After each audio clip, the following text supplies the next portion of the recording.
Welcome back to Ox Tools. I'm Tom.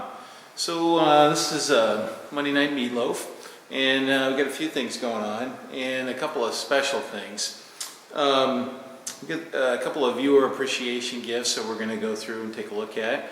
We're going to take a look at some hammers, another thing. And then I wanted to share with you guys some photos. These are old photos of me and the guy that I served my sheet metal apprenticeship with. He's a New Zealander, or was a New Zealander, and after he retired here in the San Francisco Bay Area, he sailed the sailboat down to New Zealand and retired down there. I found out recently that he's passed on and gone to the other side. But instead of being a serious kind of solemn kind of thing, what I'd like to do is show you some pictures of Doug and me on his sailboat and at work, and just kind of share those with you, and so you get to know the guy. So let's pop over there. We'll take a look at some pictures. We'll look at some hammers, and we'll open some packages and look at some cool stuff. So let's check it out. Okay, so here's the first one here. This is Doug here, and we're on a sailboat in San Francisco Bay, and we used to go sailing every Sunday without fail. Pretty much, that was there was during the week there was no words exchanged between us. We just said, "Okay, see you on Sunday," doop, and we just did it. Had a whole little routine down. That's a younger version of me, all wet from going up on the foredeck there. And let's see what we got. What's next here? Here's another one here in the cockpit. And he built this boat, and that's just some boat that we like the look of for some reason. Anyway, there she is right there. It's a 48-foot ferro cement cutter rig. It was a cruising boat, so it's big, it's heavy, and but it was a good-looking boat, and he put a lot of years of love into building that thing. So let's see. Okay, let's slide down here. Now this is actually a really rare shot here. I'm at the helm right now in this particular picture, and Doug went up on the bow just to kind of enjoy himself up there one day on the bay, and he rarely left the cockpit. He was kind of a mother hen with his boat, and he always wanted to stay around the cockpit, and that's where he kept the beer. Anyway, he went up on the bow up there and was hanging out up there, which was pretty cool. So I got a picture of that, and let's see. I got a little glare going here. I didn't feel like scanning these pictures and pulling them out of here. There he is in the cockpit. That's me on the foredeck sorting out some sails there for some reason, and playing around. Let's see. Let's look. I think there's one more here. So this is a good one here. I like this one. Let's see if we can get a good shot of that. There we go. That's not too bad. So that's on like a winter day on the bay. It's pretty cold. I got a weird Russian hat on, and we're having a nice sail. Typically on the bay, it's light winds in the wintertime. So, and then there's a shot of the boat, the Hinano, and these were Christmas cards that he would send out every year with something on the boat. So I got a couple more here. I'm going to grab. Let me grab them, and I'll reset the camera here. Okay, so here he is at work. He's Mr. Serious at work, so that's the way he always was.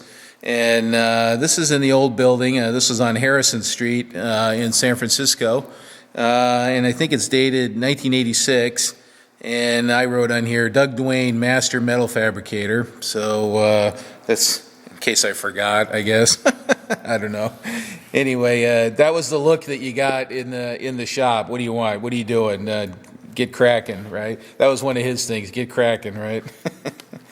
Anyway, and here he is again. This is in the new building that was out in the Potrero out in San Francisco.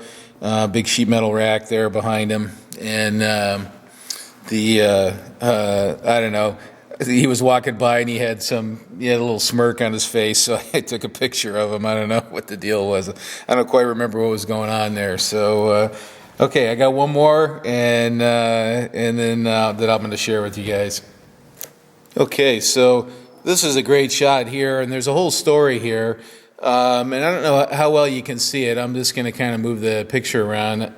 Looks like the glare is not too bad. So where Doug's sitting right now is this is a gigantic marine engine here on a big ship. In fact, it's a Liberty ship named the Locknot. And there were, I guess, a bunch of them, C-1 Marvies, I guess they were the designation. And they were all named after knots. So, Locknot and Bolin. I don't know. There was a bunch of names with knots. Anyway, we got a tour of this. A guy we knew, Aussie Bob, we called him, bought the ship from the government for $50,000. And he said, hey, come on out and we'll give you a tour. There's some spare connecting rods strapped in there. And kind of hard to tell scale, but here, this is a little bit better. Here, you can see one of the connecting rods right there. But the hatchways, or the engine covers off, and Doug's sitting in that. And so Doug and I went there. We just crawled around that ship for, I don't know, 6 hours looking at everything. And it was quite the interesting tour. And Aussie Bob he's quite the character. I might tell some more stories about him. He was... he told me he rode a unicycle around the world. Now, where he did it is he did it at the South Pole, and apparently there's 36 barrels marking all the different great circles, and he rode a unicycle around those. So technically, he rode a unicycle around the world.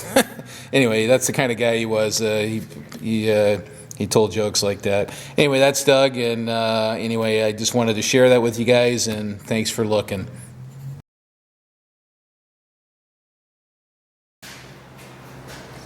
So we got here, this is a hammer annex that we're going to put on the hammer rack because I got too many damn hammers, too many fam dammers. Snug this up. This is going to be a little add-on to the hammer rack.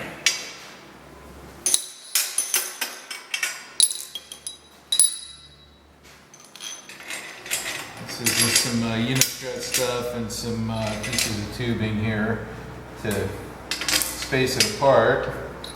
You guys will see in a sec what I'm doing.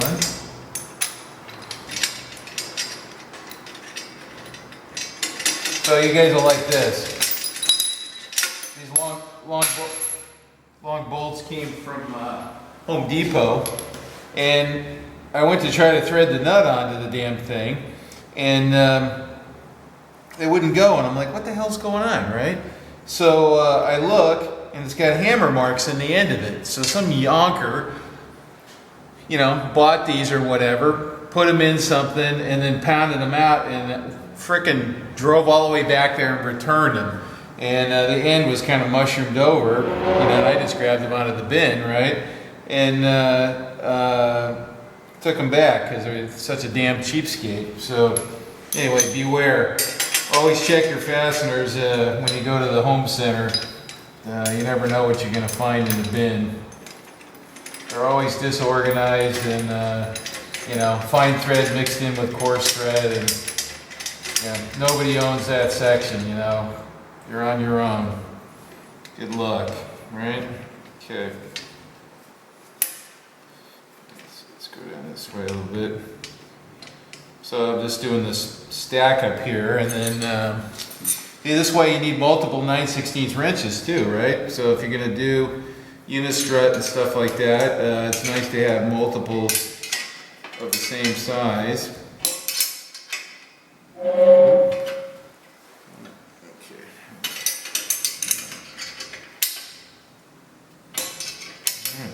That feels pretty secure. Okay. Hammer annex. Let's go add it on there.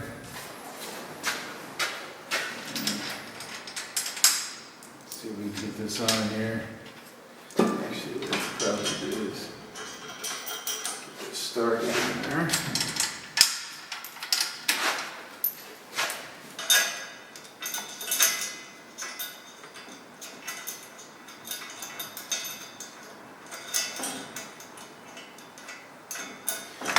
Okay.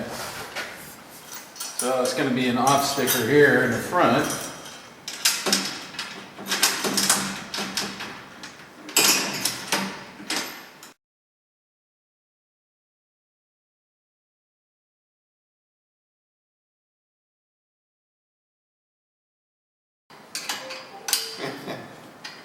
I finished the rack, you know, when I built the rack, and I filled it up, and it was almost full, and I went, oh, okay, that's pretty good, you know, I got a little bit of room left, and then I opened another drawer, and I had a whole nother drawer full of hammers, and it overflowed. So, okay, there's the annex, then we can start collecting some more. See, I got a bunch down here. These are the ones I just did. Oop, barely makes it. This one. And let's see what else floating around down here. I don't know if that one's going to go. Oh, yeah, that works. Hey, look at that. I got room to expand. I can't believe it. Look, there's space in between. And I had a couple of strays back here that need a little help. But these are itty bitty ones. I gotta do something with those because they don't quite sit in there nicely. And so I gotta make a little narrow section or something. So I gotta work on that a little more. Anyway, there's a hammer annex, and oh, there's the one there that needs to go in. That one's pretty funky. Look at that. So this is a replaceable head one. You can buy these heads, so I just haven't got around to buying some heads, so you can go in there. Oh, there's some more. Oh, there's some more hiding in here.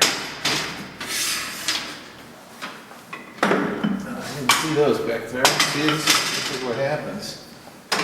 Oh, there's a cute one. Look at that. That's a medical hammer, actually. I think it's a Mueller. Yeah, it's a Mueller. Mueller, you know, hip replacement, pounder inner. What else? Oh, that one. There's a lead hammer. Okay. So, starting to run out of room again, guys. Okay.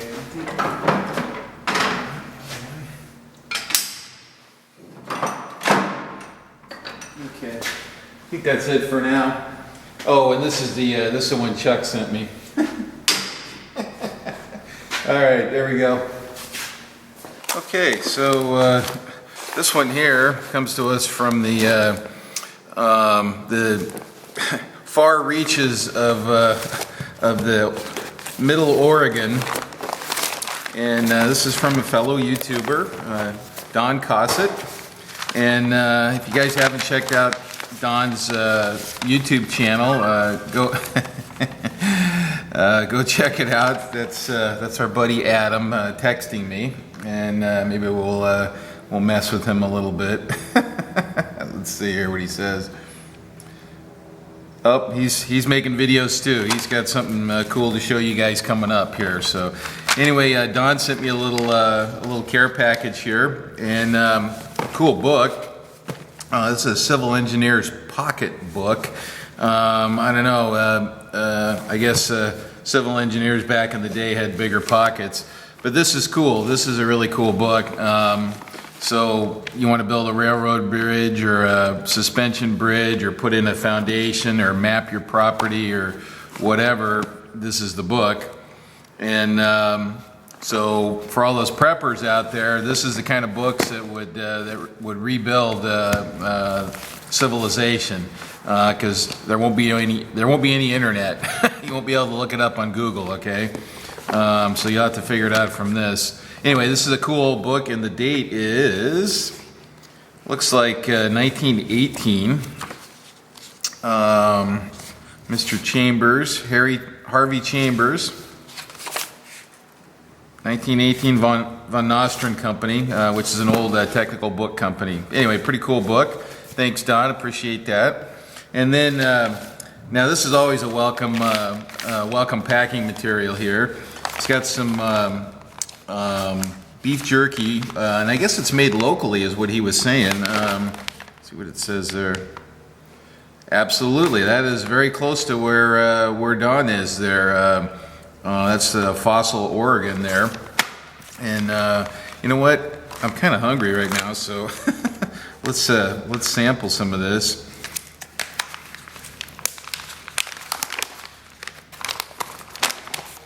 Smells wonderful.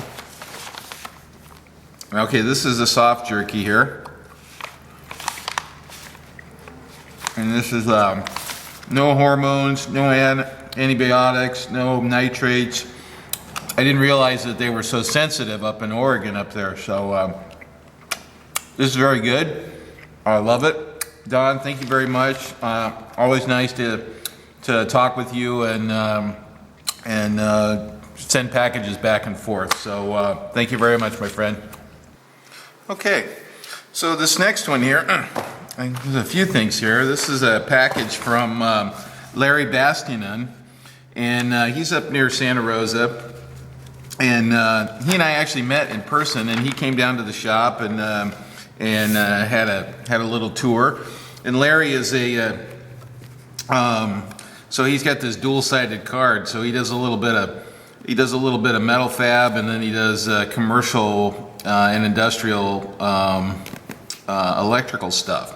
So we talk electricity and scrap yards and stuff like that. So anyway, Larry turned me on to that estate sale a few weeks back, and then he came down and visited the shop and brought a care package with him here. And one of the items was some big mounted bearings here.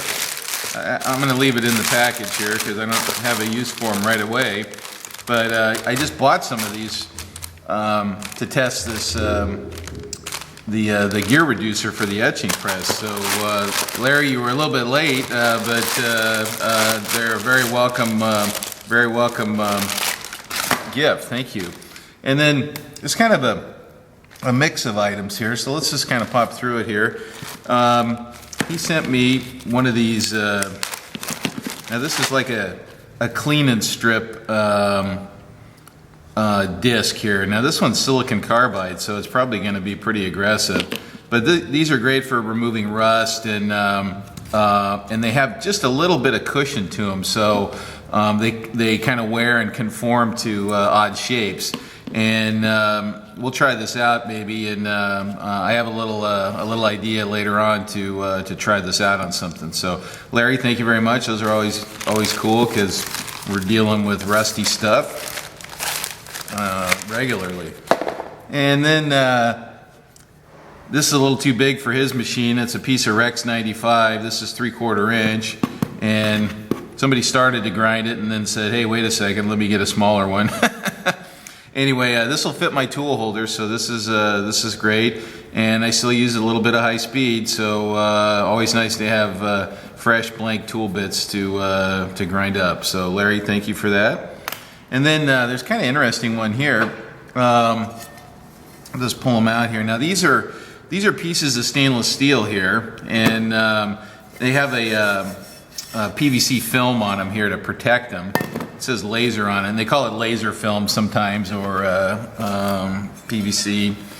Anyway, and these are 3/16 thick, and I'll peel it back. And this is what we call in the industry a 2B finish. So it's kind of cold rolled between polished rollers, but it has this kind of uniform gray finish. And anyway, so if you order stainless steel, get it with the PVC because it protects your finishes. Now, these were not laser cut. It's kind of hard to show the edge. Maybe I can stand this one up a little bit. These were water jet cut. And it has a characteristic gray and slightly sandblasted look to it. And then here's the pierce. So this was a cutout. It was a hole in a panel or something like that. Let's see if I can. Well, my fingernails on. Okay, so there's the pierce right there. You can see that little chingus there. But that's how wide the beam of water and abrasive is. You can see that. That's about a millimeter wide. And then they could just blow right through this stuff here. So they can pierce, then come out, and then go around the profile like that. Anyway, pretty cool stuff, and always nice to have stainless plate around. Never know what'll come up. Hey, look at that. There's a piece. It's the CBS emblem, right? Anyway, Larry, thank you very much for the cool gifts, and appreciate it, my friend. Talk to you later. Okay, so this next one here is kind of the mystery tool for this week, and these were, Larry gave me these also, Larry Bastionon, and I gotta say that I think I've seen these somewhere before, but I'm just not sure where, so I'm not sure what they are myself, so we're gonna use this as the mystery tool. So it looks like there's two different sizes here, and hex is slightly larger, thread, which is kind of weird. So the bigger hex has a smaller thread, smaller hex has the larger thread. And then I'll show you the end. And this is why I think I've seen this before, is that hole. So, and this one has a smaller hole that's kind of a similar shape. So this is an anti-rotation feature of some sort. And then they're a tapered affair. So it clamps something. So anyway, there's that one, and this one's the same. Okay, so I don't need to take that one apart. Anyway, so if you think you know what that is, throw it up in the comments, and let's see if you guys can figure that one out. So I'm pretty sure this is fairly common. It just escapes me right now, and so let's use this as a mystery tool. So, oh, that one's got a 2 on it. And this one has a 5 on it. Let's see if I can turn those. You guys can see that. Oh wait, or 21 and a 5. So anyway, there it is, mystery tool.